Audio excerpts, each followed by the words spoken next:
All right, everybody, as promised, joining me on the show today is Michael Rinker. You can check him out on WDHN very Uh-huh. early in the mornings and at lunchtime.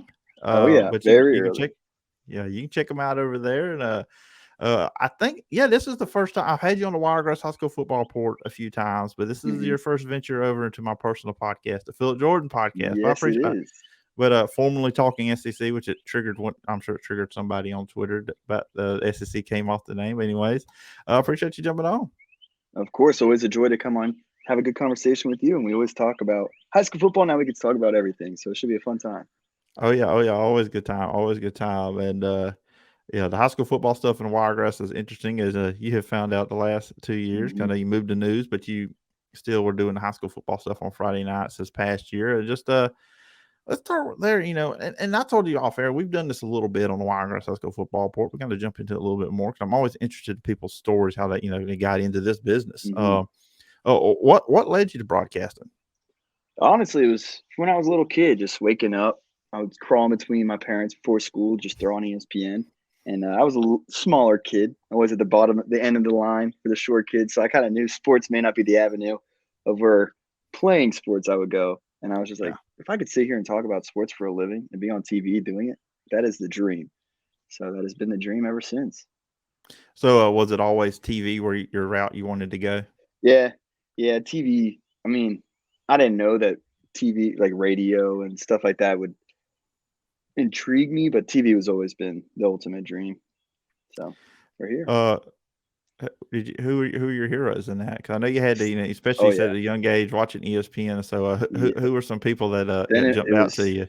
Stan Verrett and Neil Everett. Those two guys, still to this day, if they're ever on Sports Center, they fill in every now and then on the morning. I was like, those are my guys. So, and then John Anderson, some of the 2000s. Anybody on ESPN in the 2000s were who I really admired and idolized. Were you one? I know I was. I would watch especially when school was out, or if I was just hanging around the house. I would probably watch the same Sports Center. I would watch it over and Oh over and yes, over again.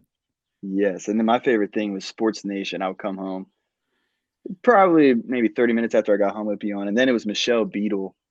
I can't really remember who else was on that show, but she was on it, and that was like my go-to show when I got home. Right after watch Everybody Hates Chris, turn on Sports Nation. We're good. Yeah, we found out last Sunday everybody that Will Smith hates Chris, but I'll digress. Yeah. Yeah. What a day. Woo. But yeah, I was Scott Van Pelt guy, and Hmm. old school, a little bit older. Dan Patrick was always Yeah. one of my guys. Just I was always watching guys, and I remember getting out of school and I'd go home and I'd watch PTI. The Yeah. the I believe we would not have first take if it wasn't for Pardon the Interruption. Mm-mm. They kind of started that back and forth type of show, and it was. I mean, they're great. Michael Wilbon and Tony Kornheiser, so they are great. Yeah, and I think you talk about Sports Nation, which he brings attention whenever you mention name. I think that was Colin Cowherd at one point Yeah. was on there. Yeah. I think he was on there too. But then I cannot talk about ESPN and not mention Stuart Scott. He That's is it. still one of the he might be the goat of just Sports Center. Um, Rest in peace. I love Stuart Scott. As cool as the other side of the pillow. Mm-hmm. And Mm-hmm. booyah. Whenever I hear someone say Booyah. booyah, that's the first thing I think about. Oh yeah. So, what was it like though? Because of course you did make that transition from sports, going over to news and having to get up Yeah. super early, there Super in the early. morning. Other than that, 'cause I think we talked about that on the Wildcats High School Football Report.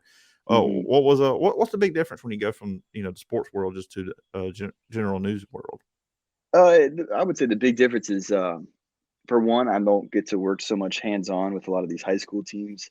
Mm. Obviously, not doing sports, but then it's different in the fact that you can't be all laughing and giddy all the time like in sports. You need to bring that energy in news. I mean, you're talking about serious issues and things that have gone around in the wiregrass that you probably shouldn't be all smiley about. So it's brought some things out of me as a journalist that I didn't quite understand or knew that I was going to be able to do coming out of college. I was really focused on sports, but um, it's taught me a lot. Learn a lot about the industry itself, kind of the ins and outs, and how people started having zero ideas for a story, and at the end of the day, they have a story. So it's taught me a lot.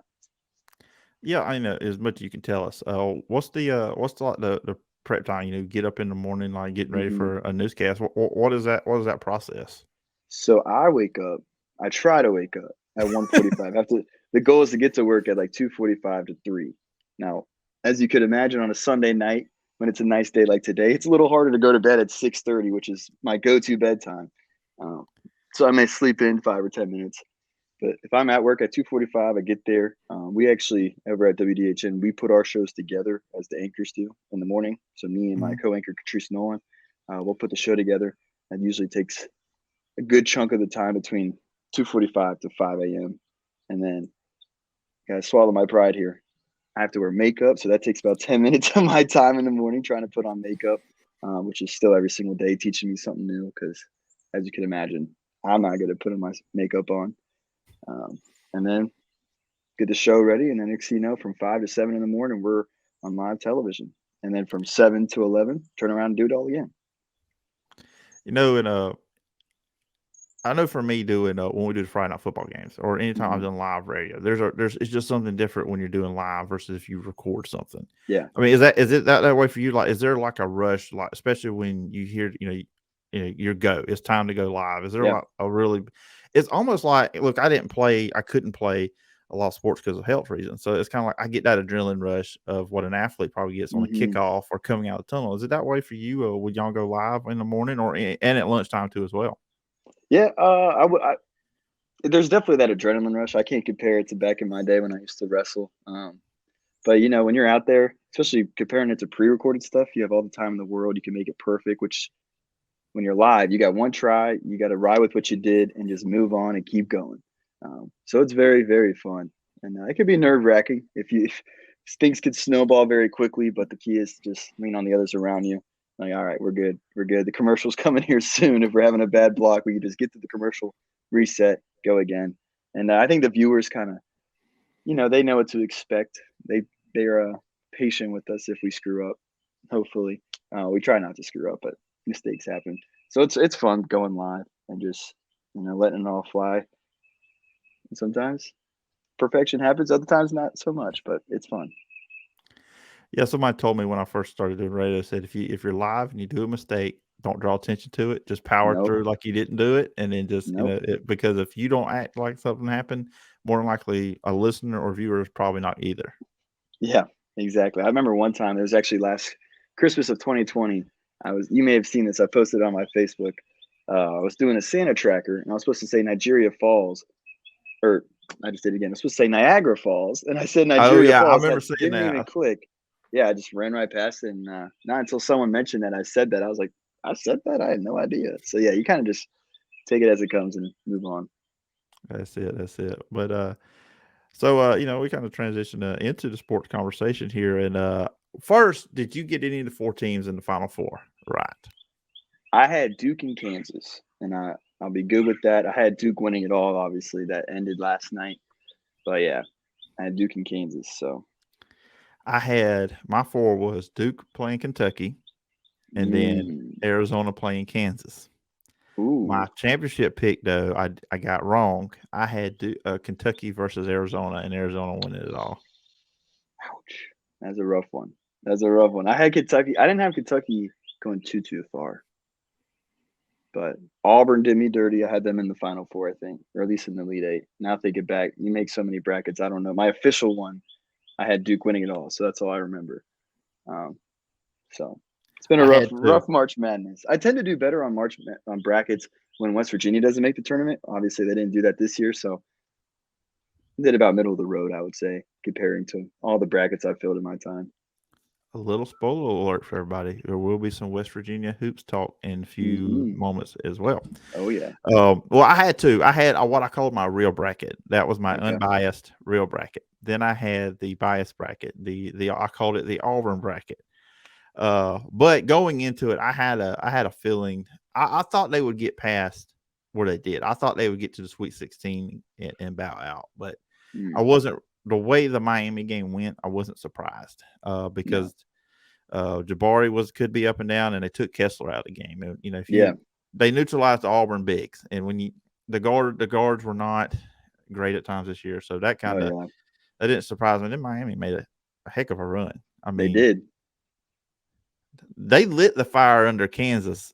I think Hmm. Yeah, because and Kansas is because they kind of looked lulled through the first. Honestly, through much of the season, like they got destroyed by Kentucky earlier in the year, mhm. and ever since that Miami game, they've been on it. Like I did not. We could talk about the Final Four.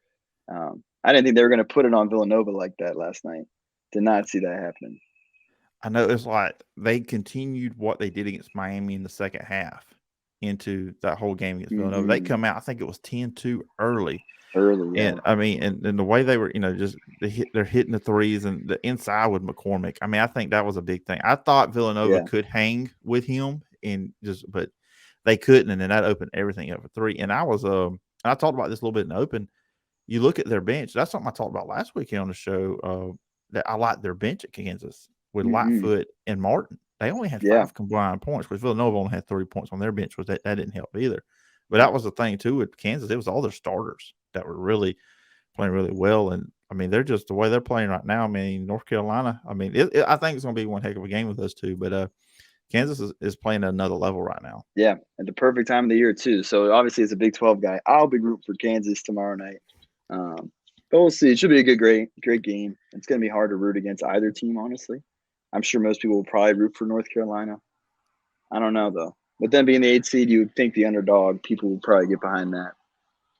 So, Yeah, a lot of people were North Carolina fans last night. If you judge by hmm, Twitter, Duke is hated. Yeah, there's a part of me I get it, and then I don't get it, because it's not like Duke's had a bunch of bad. I know people didn't like Christian Laettner back in the day, and JJ Redick was hmm, and Grayson Allen was a different level. yeah, But it's not like they've ever got caught cheating. They've never been hmm, caught in a scandal under Coach K. It's just, they win a certain way. I don't know. I've never kind of understood the hate on Duke. I mean, to a degree, they win all the time, but it's like it's on like on another level for them for yeah. some reason. It is, and I was sitting there watching that game. We were talking like people don't like Duke, but UNC has won, and they've been to 2 different titles since Duke has won a title. Hmm. So, Duke tends to do better year in and year out, but UNC, I mean, there's obviously still a powerhouse and a blue blood. So I don't know. I've always been a Duke guy over UNC per se, but I don't know. It's hard to root against either team, just given each situation. It was Coach K's final game. I really liked UNC's team last night. Hmm. So for my bracket, obviously, I was rooting for Duke, but UNC pulled it out. Yeah, me too as well. I was hoping at least get one team, or Yeah. I like watching Duke too, because you just bring that up. Okay, so I'll go say for me, I mean, Duke's not my team, but I've always Hmm. liked watching them play. I think my favorite Yeah. Duke player, because I'm a big fan of the 3-point shot. That's why the game now I enjoy it so Yeah. much. So I was a JJ Redick guy. Okay. He's my favorite Duke player all time. Do you have one? For Duke, Yes, all time Duke man, player. I don't know. I mean, I don't want to say Grayson Allen, but like, I mean, I can get behind the chippiness, but him cheating and tripping people, obviously, you can't. Probably one of the Jones brothers, just a Okay, smaller guard, and between the two, probably Tyus. If I had to pick okay. Zion Williamson, my roommate saying Zion. No, I can't go with Zion. Yeah, well, he doesn't. He acts like he doesn't want to play in the NBA right now. Just No, definitely I not in New Orleans. no, I don't know. I don't know why people would not want to be in New Orleans. It's a good Mm-mm. town, but Yeah, Anthony Davis and now Zion. But yeah, like, that game there. There's it's so much with the North Carolina Duke game. One, North Carolina fans got so much bragging rights now. Because they can say, "Hey, we retired Coach K. We are we beat them yeah. in his last home game, and now we beat him in Hmm. his last game." So they have so much Yeah. bragging rights with that rivalry. Now, I equate it to football. Be like, from a rivalry standpoint, if Auburn and Alabama played each other in the college football playoff, or maybe Hmm. Ohio State and Michigan did as well.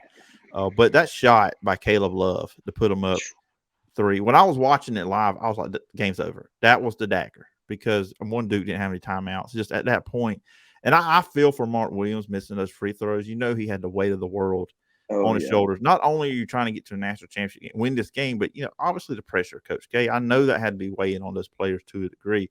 But man, that shot by Love, I mean, ice water in his veins. We talked about Hmm. Stuart Scott, as cool as the other side Yeah. of the pillow. I think that's what Stuart Scott would have said if he read that Oh yeah. highlight last night. 100%. And I was sitting there, I was like, "There's no way he's pulling this right now." And then I went in and I was like, "Well, that's probably the game." Sorry, Coach K.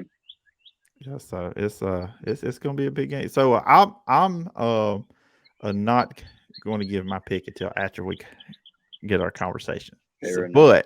but who do you like to win the national championship game? I'm gonna go with Kansas. I have to go with Kansas. He's a Big 12 guy. I think they're playing some of the best basketball that anybody has at any point this season. And I think the best player on the floor will be Akbaji. So hopefully he goes for 25 plus. It'll be interesting though because Kansas hasn't been in the national championship in quite some time. Um, so we'll see if the moment's too big for them, which I don't think it should be. UNC will have plenty of experience, just what they did to get here throughout the tournament. So I think both teams will be ready. It should be a great game. I'm just hoping for no blowouts. It's going to be like last year when Baylor and played Gonzaga. I was big on Gonzaga, and then Baylor came in and just blew them out of the water. So I hope we'll we'll see. get that. No, you never want to see that in a title game. So I think Kansas will win, and the Big 12 can say they've won back-to-back national championships. Yeah, absolutely. And yeah, but I will say this, we talked about the bigs for Kansas, especially with McCormick and Lightfoot off the bench.